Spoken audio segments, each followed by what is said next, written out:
सहनावतु सहनौ भुनक्तु सह वीर्यं करवावहै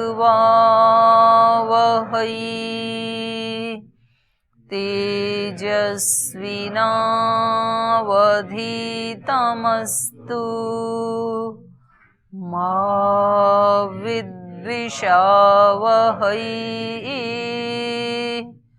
ॐ शान्ति शान्ति शान्तिः। इसमें नारद सनत कुमार का जो संवाद है, क्योंकि नारद को आत्मवेत्ता बनने की अभिप्सा है, शब्द तो जानता है लेकिन उसको ब्रह्मविद या आत्मविद बनना है, ये अभिप्सा है उसकी। और आत्मविद या ब्रह्मविद बनने के लिए कोई स्पेशल ग्रंथ पढ़ा जाएगा ऐसा नहीं है कि जी इनसे अतिरिक्त कोई ग्रंथ बचा है तो वो बता दो जिसको पढ़ करके मैं आत्मवेत्ता बन जाऊं या ब्रह्मवेत्ता बन जाऊं।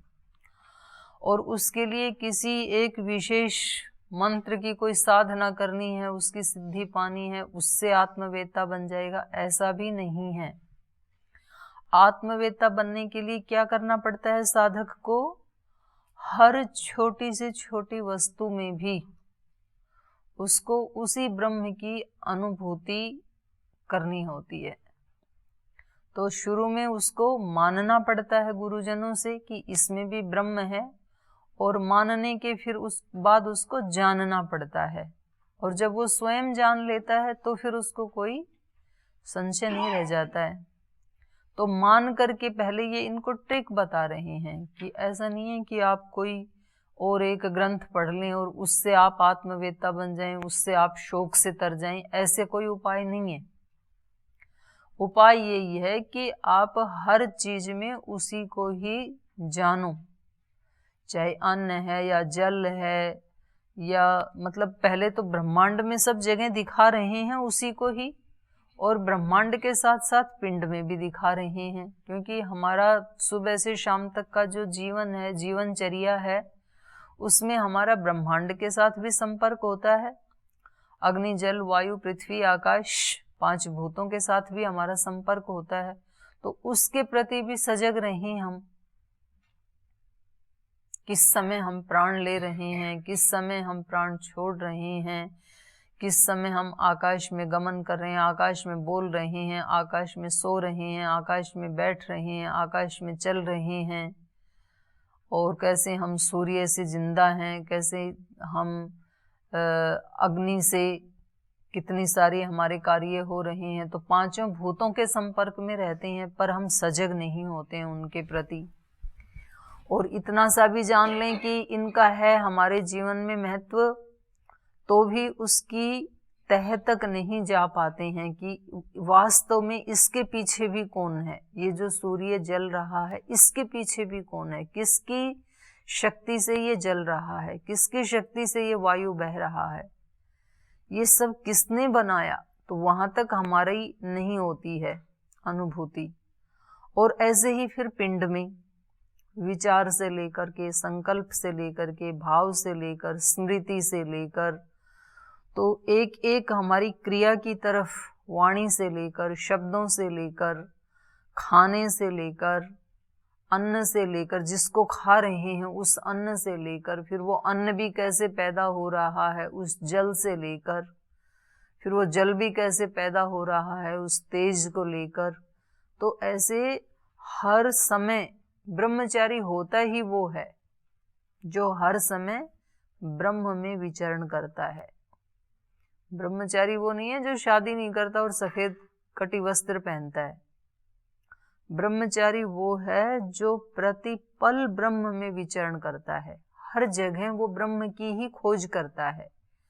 चाहे वो पिंड की कोई क्रिया है, चाहे वो ब्रह्मांड का कोई भी प्रसंग है, तो वही व्यक्ति, वही ब्रह्मचारी फिर आत्मवेत्ता बनता है। तो जैसे महर्षि दयानंद को खोज थी ना, तो वो अनेक मठों में, मंदिरों में अनेक उन्होंने उपासना की पद्धतियां देखी, अनेक उन्होंने मत संप्रदाय देखे, पर कहीं भी उनको नहीं लगा कि कोई भी व्यक्ति आत्मवेत्ता बनने के पथ पर है। ठीक अपने अपने ढंग से अपने अपना एक लाइफ स्टाइल बना लिया है लोगों ने। जैसे भोगियों ने अपने लाइफ स्टाइल बना रखे हैं, ऐसे ही धार्मिक लोगों ने भी अपने लाइफ स्टाइल बना रखे हैं, अपने रिचुअल्स बना रखे हैं कि सुबह से शाम तक हमें किसी को गीता का पाठ करना है, किसी को रामायण का करना है, किसी को गायत्री का करना है, किसी को ध्यान करना है, किसी को हवन करना है, किसी को अखंड जाप करना है। लेकिन महर्षि दयानंद को जो चाहिए था वो उनको लगा नहीं कहीं भी। उनको तो आत्मवेत्ता बनना था, उनको खोज थी अपनी। और ये सच है कि आत्मवेत्ता जिसको बनना है वो उसको अपनी यात्रा स्वयं करनी होती है, ना उसके लिए कोई अलग सृष्टि बनेगी कि भाई ये आत्मवेत्ताओं की है और ये भोगियों की है। ऐसा नहीं होगा। इसी सृष्टि में उसको खुद सजग रहना पड़ता है, उसको अपनी जिम्मेदारी, अपने कार्य की जिम्मेदारी, अपना संकल्प स्वयं निर्वहन करना होता है। तो उसकी क्या दिनचर्या होगी, हर समय उसके क्या विचार होंगे, कौन से भाव होंगे, कैसे ढूंढेगा वो उसको, जिसका कोई पता नहीं, जिसका कोई मकान नहीं, जिसका कोई आकार नहीं, उसको कहाँ ढूंढूं। ऐसे साधक के अंदर जब ये अग्नि प्रज्वलित होगी तो अंदर से ही या कभी बाहर से भी उसको कोई बताएगा, कोई गुरु मिलेगा कि जो सब जगह प्रत्यक्ष है, मेरे अलावा कुछ है ही नहीं, उसको तो ढूंढने की बात कर रहा है। कोई तो ऐसा शब्द, कोई तो ऐसा वस्तु, कोई तो ऐसी जगह बता संसार में जहां मैं नहीं हूं। तो सूर्य को देखेगा तो वहां मैं हूं, चंद्र को देखेगा तो मैं हूं, फसल को, खेत को देखेगा वहां भी मैं हूं, फूल को देखेगा वहां भी मैं हूं, गाय को देखेगा वहां भी मैं हूं, जल को देखेगा वहां भी मैं हूं, अन्न को देखेगा वहां भी मैं हूं, इस शरीर को देखेगा वहां भी मैं हूं, जिन संबंधों को देखेगा वहां भी मैं हूं। मैं तो इतना प्रत्यक्ष हूं कि मुझसे प्रत्यक्ष और कुछ है ही नहीं, और उधर तेरा ध्यान ही नहीं है। तो फिर वो उसके जीवन का यू टर्न होता है। तो ये जो आत्मवेत्ता बनने वाला मार्ग है, ये व्यक्ति को खुद ही तय करना पड़ता है। दूसरे लोग सहायता जरूर करते हैं, पर उसी अवस्था में सहायता कर पाते हैं जब कोई व्यक्ति स्वयं आगे चलता है, चलने के लिए तैयार है। तो महर्षि दयानंद की उनकी अपनी खोज, क्योंकि वो अपने घर से ना 2 मिशन लेकर के चले थे। उनका पहला संकल्प था कि सच्चा शिव क्या है, क्योंकि जिसकी मैंने पूजा की वो शिव तो अपनी रक्षा नहीं कर पाया। अभी आ रही है ना महाशिवरात्रि 4 मार्च, ऐसे ही ये सदियों से चली आ रही है और सदियों तक चलती रहेगी। और करोड़ों लोग व्रत रखते हैं, शिव की आराधना करते हैं, व्रत भी करते हैं। ऐसे महर्षि दयानंद ने भी किया। लेकिन एक आत्मा उस दिन जग गई। मतलब सब लोग अपना वो रिचुअल्स पूरे कर लेते हैं, पहले भी करते थे, आज भी कर रहे हैं, आगे भी करते रहेंगे। तो उसको लगा कि ये इसके ऊपर जो फल फूल जो भी चढ़ाए हैं ये अपनी रक्षा नहीं कर पा रहा, तो इसके बारे में कहा जा रहा है सारे जगत की रक्षा करता है, तो जगत की रक्षा करेगा कैसे। तो छोटा बच्चा था तो प्रश्न उठना स्वाभाविक था। अपने पिता से पूछा, माँ से पूछा, तो उन्होंने कहा नहीं, ये रक्षा करने वाला नहीं है, ये तो उसकी मूर्त है। तो फिर वो कहाँ रहता है जो सच्ची रक्षा करने वाला है। बोले वो तो बेटा आंखों से दिखाई नहीं देता है, उसके लिए तो बहुत तप करना पड़ता है। जो सच्चा शिव है वो, मुझे तो वो ही चाहिए, फिर सच्चे वाला ही, नकली वाला नहीं चाहिए। तो उनके एक धुन अंदर से एक संकल्प सेट हो गया कि सच्चा शिव क्या है फिर। और दूसरा था, उन्होंने जो मृत्यु देखी अपने चाचा की और अपनी दीदी की, अपनी बहन की, तो ये मृत्यु क्या है और इससे इसके ऊपर कैसे काबू पाया जा सकता है, ये दो चीजें वो लेकर के निकले। और ये अपने दो लक्ष्य से वो अपने जीवन में कभी एक क्षण के लिए भी उसको भूल नहीं पाई। उन्होंने सच्चे शिव को भी पाया और मृत्यु के ऊपर विजय भी पाई। तो ऐसा जो संकल्प है, हर व्यक्ति का कोई ना कोई संकल्प होता है। किसी का संकल्प होता है छोटा मोटा, ठीक है, यहाँ पढ़ करके कहीं आचार्य लग जाएं, कि गुरुकुल चला लें, कोई संस्था चला लें, कहीं पौरोहित्य बन जाएं, पांडित्य बन जाएं, कहीं पढ़ाने वाले बन जाएं। ऐसा सबका अलग अलग होता है। तो जो जिसका मिशन है उसको उतना ही मिलेगा। तो नारद का मिशन क्या है? आत्मवेत्ता बनना। इसलिए इनको गुरु मिल गए सनत कुमार। तो वो इनका एक एक छोटी छोटी चीज की तरफ ध्यान दिला रहे हैं, जिसको आज तक वो किसी अन्य दृष्टि से देखता था। देखता तो था, अन्न को भी, जल को भी, तेज को भी, सब जानता था, लेकिन उस समय तक, आज तक जो दृष्टि थी वो अलग थी। लेकिन अब जब ध्यान दिला दिया गुरु ने, तो दृष्टि अभी अलग हो गई, उनकी चेंज हो गई। तो ये आत्मवेत्ता बनने की राह है। तो ये हम कल पढ़ रहे थे कि आकाश से भी बढ़कर के क्या है यहाँ पर? स्मृति।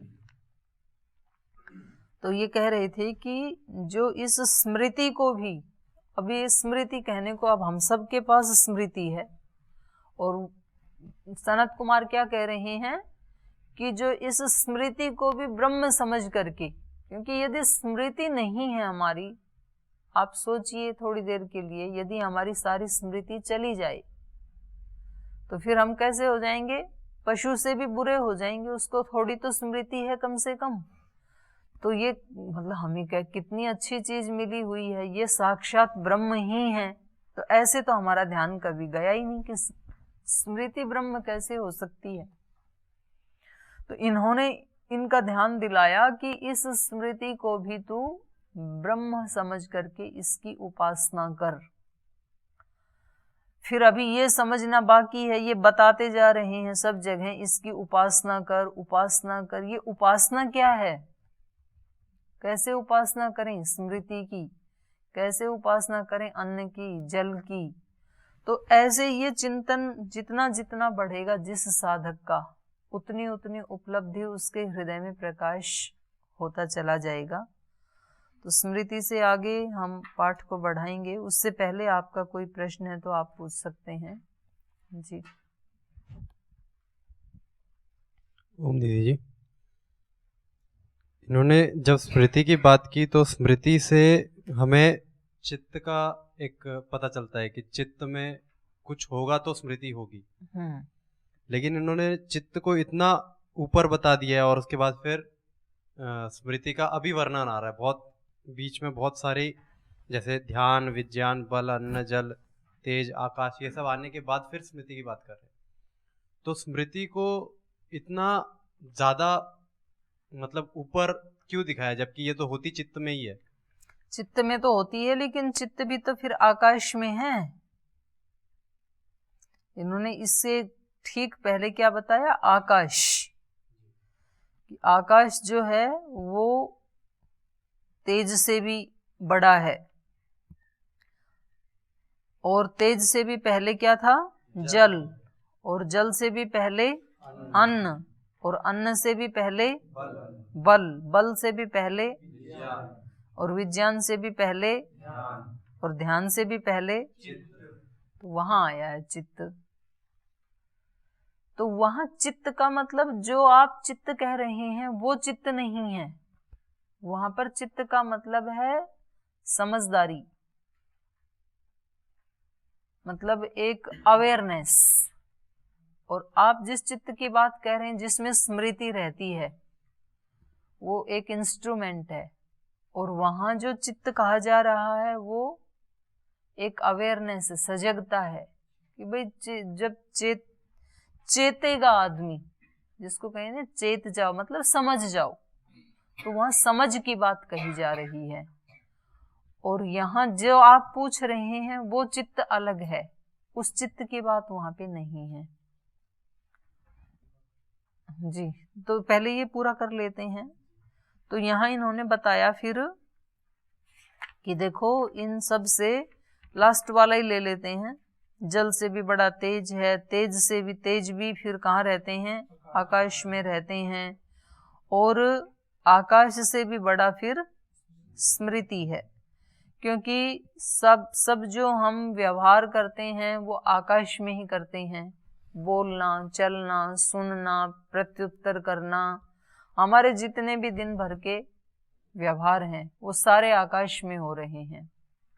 आकाश में तो हो रहे हैं, इसलिए आकाश ही सबका आधार है, चाहे हम कुछ भी क्रिया कर रहे हैं। लेकिन ये क्रिया तो हम तभी कर पाएंगे आकाश में जब हमारी स्मृति हो। अगर स्मृति नहीं है तो व्यक्ति आकाश में रहते हुए भी, बैठते हुए भी, सोते हुए भी, खाते हुए भी, तो फिर वो कोई भी व्यवहार नहीं कर पाएगा। तो उस दृष्टि से यहाँ स्मृति की उपासना, एक स्टेप लेते हैं ब्रह्मांड का, एक लेते हैं फिर पिंड का। तो उस दृष्टि से इसको कोरिलेट कर रहे हैं ऋषि। आकाश को नित्य बताया जाता है या अनित्य? और इसी में जुड़ के प्रश्न आता है कि अगर आकाश अनित्य है या दो नित्य है? आकाश हैं, एक जो पंचभूत वाला आकाश है वो तो अनित्य है, वो तो सृष्टि के प्रलय के समय 5 भूत नष्ट होंगे, वो भी नष्ट हो जाएगा। और एक जो स्पेस वाला आकाश है वो नित्य है, क्योंकि प्रलय में भी मूल प्रकृति भी जिसका अस्तित्व है और सब आत्माओं का भी जो सूक्ष्म रूप में अस्तित्व है वो कहाँ रहता है? आकाश में ही रहता है, उसका कभी नाश नहीं होता है। जी, तो स्मृति कौन से वाले आकाश में, कौन से वाले आकाश को यहाँ पे बताया और किस आकाश से स्मृति बड़ी पंचभूत बताई? वाले को बताया यहाँ पे। तो ऐसा पढ़ा था योग दर्शन में भी, भाष्य में आया था कि प्रलय काल के पहले के भी जन्म के उनको स्मृति होती है। तो ये जब उस आकाश में वो तो रहता ही नहीं है, तो फिर कैसे होगा? नित्य आकाश तो रहता है ना, लेकिन और सूक्ष्म जो संस्कार हैं हमारे वो उसी में ही तो रहते हैं, उस आकाश में ही तो रहते हैं। आत्मा के साथ जो सूक्ष्म शरीर है, भूत तो नष्ट हो गए लेकिन संस्कार जो हैं, जो हमारा सूक्ष्म शरीर वो तो आत्मा के साथ रहता है, संस्कार भी सारे रहते हैं। और वो सब आत्माओं के संस्कार मूल प्रकृति में लीन होते हैं। और फिर जो बनेगा तो स्मृति तो वैसे ही रहेगी। स्मृति आकाश में नहीं रहती ना, स्मृति तो चित्त में रहती है। जैसे इन्होंने बताया कि उनको मतलब पहले प्रलय के पहले के काफी जन्मों ना का ना, भी। इसको ज्यादा क्रिटिकल मत बनाओ, इसको इतना ही रखो कि हमारे जो भी व्यवहार होते हैं वो सब किस में होते हैं? आकाश में होते हैं। लेकिन आकाश में भी तब होंगे जब हमें एक दूसरे की स्मृति, हमें ये स्मृति हो कि ये टेबल है, ये चेयर है, तब तो इस पे बैठने का काम करूंगी मैं। और यदि स्मृति नहीं है तो व्यक्ति कुछ का कुछ करेगा ना। फिर हमें ये स्मृति है कि ये कक्षा का रूम है और आपको पता है कि यहाँ ये हमारा अध्ययन का स्थान है, तो यहाँ पे कोई भी डांस नहीं करेगा, फिर सब अध्ययन ही करेंगे। ये स्मृति ना रहे तो फिर तो व्यक्ति कुछ भी करेगा। तो स्मृति जो है वो उससे भी सूक्ष्म है। तो केवल आकाश तो अपने आप में महान है ही, क्योंकि सब कुछ आकाश में ही स्थिर है, सब कुछ उसी में ही हो रहा है, वो तो आधार है ही। पर ये स्मृति उससे भी सूक्ष्म है। तो ऐसे सीधा सीधा कोई रिलेशन नहीं है आकाश का और स्मृति का, पर व्यवहार की दृष्टि से उसका संबंध बता रहे हैं। तो इसमें अनित्य वाला आकाश लिया है इन्होंने। ये तो अनित्य वाला ही आकाश है जिसमें हम व्यवहार कर रहे हैं। ओम प्रणाम दीदी जी। कल का जो ध्यान का विषय है, ध्यान के विषय में प्रश्न था, तो उसमें कहा गया है कि जो धारणा है उसकी एकतांता को ध्यान कहा गया है। धारणा की नहीं, प्रत्यय की। ज्ञान की, प्रत्यस्य एकतांता। जो जहाँ पर चित्त को अपना धारणा में भी वही होता है, तो उसको हम कैसे एक स्थान पे जो है अपनी सारी चेतना को फोकस किया जाता है। जैसे टॉर्च की लाइट डालते हैं ना, तो एक ही जगह जाती है, जहां हमने डाली वो चीज दिखाई देगी, इधर उधर की दिखाई नहीं देंगी। तो ऐसे ही अपना जो आत्मा का जो प्रकाश है, जो चेतना है, उसको एक स्थान के ऊपर ही फोकस कर दिया जाता है, बाकी पूरा शरीर शून्यवत होता है। तो उसका नाम धारणा है। और उसकी ही फिर अगली स्थिति जो है वो फिर ध्यान है। तो उसमें अपने शरीर का भान होता है, करके देखो, जैसे प्रैक्टिकल है सारा। ये जो त्राटक है, इसमें भी ऐसा ही ध्यान का ही रूप है वो कि एकाग्रता बढ़ाने का साधन है त्राटक, क्योंकि ध्यान में एकाग्रता होनी चाहिए ना। एकाग्रता के बिना तो योग में प्रवेश ही नहीं होगा। पहले ही सूत्र में हमने पढ़ा था ना कि चित्त की जो 5 भूमियां हैं, उनमें पहले की जो है क्षिप्त, विक्षिप्त और मूढ़, तो वो तो आउट हो गई वैसे ही। तो ध्यान के लिए तो 2 ही बची, एकाग्र और निरुद्ध। तो एकाग्रता से तो ध्यान शुरू ही होता है। तो अब एकाग्रता के लिए जितने भी उपाय हैं, तो एक ही उपाय नहीं है केवल त्राटक ही। जप करना भी उपाय है, त्राटक भी उपाय है, प्राणायाम भी उपाय है। तो वो बताए ही हैं वहां पर बहुत सारे उपाय, सारे एकाग्रता को बढ़ाने के लिए ही है। ये जो तदेवार्थ मात्र निर्भासम स्वरूप शून्य में समाधि, तो यहाँ पर अर्थ शब्द किस चीज को कह रहे हैं? जिस पे उसने संयम किया है, जिस अर्थ को वो जानना चाहता है समाधि के माध्यम से, जिस पदार्थ को जानना चाहता है वो ही अर्थ है वहां पे। तो उसको केवल वो ही आभासित होगा, बाकी का कुछ उसको होते हुए भी उसको आभासित नहीं होगा। अपने मन, बुद्धि, शरीर किसी का भी उसको नहीं ध्यान रहेगा। ओम दीदी जी, दीदी जी मेरा 2 क्वेश्चन है। एक तो जो अभी विशाल जी ने पूछा, इसमें मेरा क्वेश्चन है कि मन और चित्त के लक्षण क्या है। जैसे मैंने मन से सुना था कि मन के 3 लक्षण बताए गए थे, स्मृति, विस्मृति और चंचलता। तो इसमें चित्त को कैसे देखेंगे, इसके लक्षण क्या है? देखो, एक हमें टूल मिला है भगवान की तरफ से, एक इंस्ट्रूमेंट मिला है, वो एक ही है, लेकिन उसके कार्य 4 हैं, 4 पार्ट हैं उसके। मन, बुद्धि, चित्त और अहंकार, ये 4 उसके भाग हैं। तो एक जो मन वाला पार्ट है वो संकल्प और विकल्प दोनों उठाता है जी। तो हम रोज देखते हैं ना अपने जीवन में, तो हमारे 2 विचार होते हैं, करूं या ना करूं जी। ये मन का काम है, संकल्प और विकल्प। मन के बाद फिर बुद्धि, उनमें से फिर एक पे हम निश्चय कर लेते हैं, ये करूंगा, और हम कर लेते हैं वैसा। ये बुद्धि का काम है, मन बुद्धि। तीसरा है चित्त, जो किया उसका एक संस्कार भी बनता है। जो कुछ भी हमने किया तो वो संस्कार कहाँ रहेगा, संचित कहाँ होगा, और पीछे के भी जो संस्कार हैं वो संचित कहाँ हैं। कहते हैं ना कि हम अनेक जन्मों के संस्कार लेके चल रहे हैं, तो वो जो स्टोर रूम है, जो स्टोरेज है सारी, वो चित्त में है। और अगला है अहंकार, जिससे मैंपन का एहसास होता है। जैसे जो भी हमारे नाम हैं या दायित्व हैं, पद हैं, तो हमें उसका एहसास होता रहता है ना। वो कोई पुकारता है तो हम झट से उसका प्रत्युत्तर देते हैं। तो ये जो अनुभूति जिससे होती है उसको अहंकार कहते हैं। तो ये है एक ही, कार्य में भेद है, उसके कार्य अलग अलग हैं, एक ही यंत्र के। इसमें जो 4 भाग बन गए। इसमें जो स्मृति का वर्णन है तो ये मन से ही रिलेटेड है। हाँ, स्मृति तो वहीं रहती है। अच्छा, दूसरा क्वेश्चन यह है कि जब आप कल पढ़ाए जल से बड़ा तेज है, तो प्रश्न तो नहीं, इसमें मैंने चिंतन किया कि जो आज का सिद्धांत है, वायु कैसे चलती है, वायु दाब, निम्न प्रेशर, हाई प्रेशर, तो इसमें यही सिद्धांत यही दिया कि वायु पहले गर्म होती है, फिर ऊपर उठती है, फिर आकाश को तपाती है। तो जो हमारा वायुमंडल वो डायरेक्ट सूर्य की नहीं, रोशनी जो से, तेज है वो वायु के को साथ लेकर के हाँ, ऐसे उसमें ये कहा। सिद्धांत जो आज का है पढ़ाते हैं कि वायुमंडल ऐसे नहीं गर्म होती है। सूर्य का प्रकाश पृथ्वी को छूता है, स्पर्श करता है, तो पृथ्वी पहले गर्म होती है। उस गर्म पृथ्वी के संपर्क में वायु आती है, तो वायु गर्म होकर हल्की होती है। तो जैसे हल्की चीज़ ऊपर उठ जाती है तो वायु ऊपर उठती है, तब ऊपर जाने के बाद वायुमंडल को गर्म करती है और ऊपर उठती है, तो ठंडी होने के बाद फिर नीचे आती है भारी होने से। तो ये एक सिद्धांत ये देखा जाता है आज के विज्ञान में।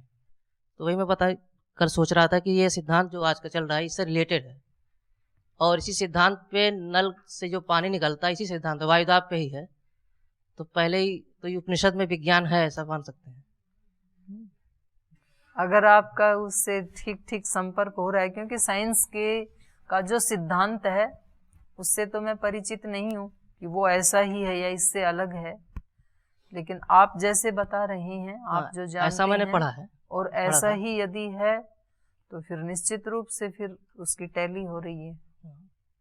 तो ये पूरा सिद्धांत ही आजकल विज्ञान का कि निम्न जो वायुदाब हल्कियों के ऊपर उठेगी, भारी चीज फिर नीचे ही आती है, ये सिद्धांत ही है। जी, तो जी। ऊपर से नीचे की ओर वायु चलती है, और हवा की गति भी भारी से मतलब निम्न उच्च वायुदाब से निम्न प्रेशर की ओर ही बढ़ती है। जैसे मोटा आदमी निम्न पतले आदमी को ढकेल देगा, तो यही सिद्धांत है। कभी भी पतला आदमी मोटे आदमी को नहीं ढकेल सकता। तो ये सिद्धांत मुझे इससे मैंने चिंतन किया तो मुझे ध्यान आया कि जी जी नहीं, अभी तो आप वैशेषिक दर्शन और पढ़ेंगे तो आपको और पूरा स्पष्ट हो जाएगा। ये साइंस ही है, विशुद्ध साइंस ही है। धन्यवाद। हो गया? इधर दो राम प्रवेश जी, आपका प्रश्न मैंने पूछा, उसमें ना जो उन्होंने उत्तर दिया आचार्य जी ने, तो उनका ये कहना था कि कुछ जो बातें हैं ना वो कथानक के रूप में कुछ और समझाने के लिए कही जाती हैं। जैसे ये जो आपने पूछा था कि पर्वत भी पहले उड़ते थे, फिर उनसे सब भयभीत हो गए कि भैया ऊपर ना गिर जाएं कहीं, तो फिर इंद्र ने उसके पंख काट दिए। तो हम ये कह सकते हैं कि भैया तो प्रक्षिप्त श्लोक है रामायण में। तो ये तो हो गया एक, मतलब एक उपाय हो गया बचने का। लेकिन उन्होंने बताया कि ऐसे संस्कृत साहित्य में अन्य जगह भी वर्णन आते हैं, केवल रामायण में ही नहीं, पुराणों में भी ऐसा वर्णन आता है और संस्कृत साहित्य में भी आता है। तो फिर कितना प्रक्षिप्त मानेंगे? तो फिर उसका उत्तर ये है कि कुछ प्रसंग जो हैं वो कथानक वो कुछ और समझाने के लिए दिए जाते हैं। जैसे हम हिंदी में भी प्रयोग करते हैं, हम बोलते हैं कि टेढ़ी खीर, तो वहाँ खीर से कुछ लेना देना नहीं होता है, और ना खीर अपने आप में टेढ़ी या सीधी होती है। तो वो कुछ और की जगह इशारा कर रही है, किसी कठिन काम को करने के लिए बोला जाता है कि भाई इसको करना तो टेढ़ी खीर है। तो ऐसे ही संस्कृत में भी, तो जब वहाँ पर वर्णन किया गया है कि पहले जो पर्वत थे वो उड़ते थे, तो वहाँ पर्वत से एक तो पर्वत को गोत्र भी कहा जाता है संस्कृत में। गो मतलब पृथ्वी और त्र मतलब उसके रक्षा करने वाले। तो जो पर्वत हैं वो पृथ्वी की रक्षा करने वाले हैं, क्योंकि पृथ्वी की जो बहुत लिक्विड अवस्था थी उसी में से, तो लिक्विड से ही तो ये भी बन के आए ना पर्वत भी, तो ये जैसे ठंडे हो गए। तो अगर ये नहीं होते तो वो उसको यजुर्वेद का वो मंत्र बता रहे थे कि ये पिलपिली थी पहले, वहां पर मंत्र आता है यजुर्वेद में। तो इन पर्वतों ने उसको वायु को रोक के बारिश करके उसको कठोर करने में सहायता की। तो चलो ये तो एक अलग प्रसंग हो गया। तो पर्वतों को गोत्र भी कहते हैं। वो जो बता रहे थे उनका ये था कि ये जो वर्णन है कि पर्वत उड़ते थे, तो वहां पर्वत का मतलब है विशालकाय। उस समय कुछ विशालकाय शक्तियां इधर उधर घूमती रहती थी और सब उससे भयभीत रहते थे कि भाई पता नहीं ये कब हम इसके टारगेट बन जाएं।